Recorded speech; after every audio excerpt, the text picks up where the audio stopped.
Ford has shaped its heavy-duty truck bequest on the brute strength of its power-stroke diesel V8 test, but the automaker has never made a serious effort to extend that reputation to its best-selling F-150 half-ton pickup, whether because of disappointing market research, fiscal and engineering relates, limited manufacturing ability, or possibly lingering memories of General Motors' misinterpret diesel 6.2-liter V8 from the early 1980s. It has taken up to now for the light-duty F-Series to bask in the blue oval's compression ignition glory. After announcing the diesel F-150 last year at the 2017 Detroit Auto Show, Ford certainly took its occasion filling in the blanks. We theorized that the engine would be a version of the line turbo diesel 3.0-liter V6 jointly developed with PSA Peugeot Citroen years ago and currently used in some Land Rover products, and, as it turns out, we weren't far off the mark.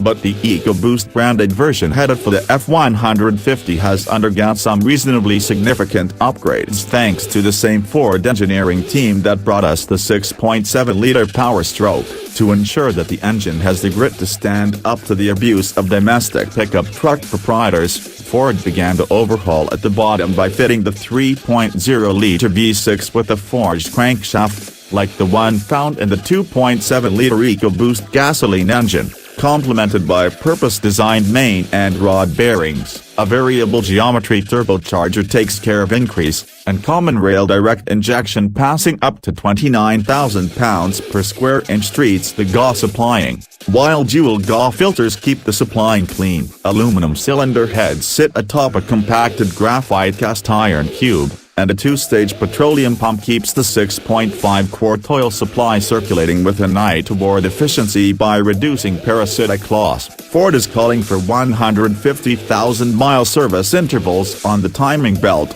and the 5.4-gallon exhaust after-treatment liquid supplying should be good for 10,000 miles per fill. Although official numbers haven't been liberated, Ford said the turbo diesel 3.0-liter weighs approximately 620 pounds, which is about 150 pounds heavier than the aluminum block, twin-turbo 3.5-liter EcoBoost. It will be produced in Ford's Dagenham engine plant in the UK alongside the Land Rover engine, fully garrisoned. The engine's output is pegged as 250 horsepower and a maximum of 440 pounds-feet of torque, arriving at a usable 1,750 revolutions per minute. Ford's 10-speed automatic transmission, coupled with a diesel-specific differential ratio, is calibrated to make the most of the diesel-to-work arc. If those numbers appear vaguely familiar, it's likely because they are nearly identical to the 254 ponies and 443 pounds-feet posted by the Range Rover TT6 diesel,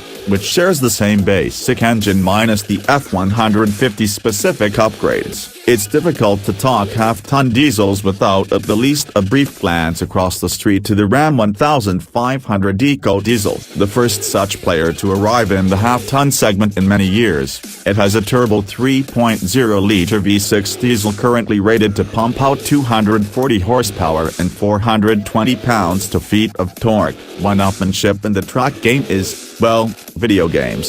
So you can bet those numbers were tattooed as targets on the brains of Ford engineers in the early stages of the program. Rated to haul up to 11,400 pounds and to carry a maximum warhead of 2,020 pounds, the diesel F-150 grounds right in the flesh of the half-ton segment. The target Ram 1500 Eco Diesel is rated for a maximum of 9,290 pounds of towing and a 1,640-pound loading. While Ford leapfrogs both metrics, these ratings are in an almost constant state of flux, and you can bet Ram is already working to up the bet. As for sibling rivalry, the diesel F-150's ratings are equal to or better than those of most of the gasoline-fueled F-Series lineup. Simply a handful of 3.5-liter EcoBoost-equipped F-150s with specific axle rates and haul parcels are capable of tugging more.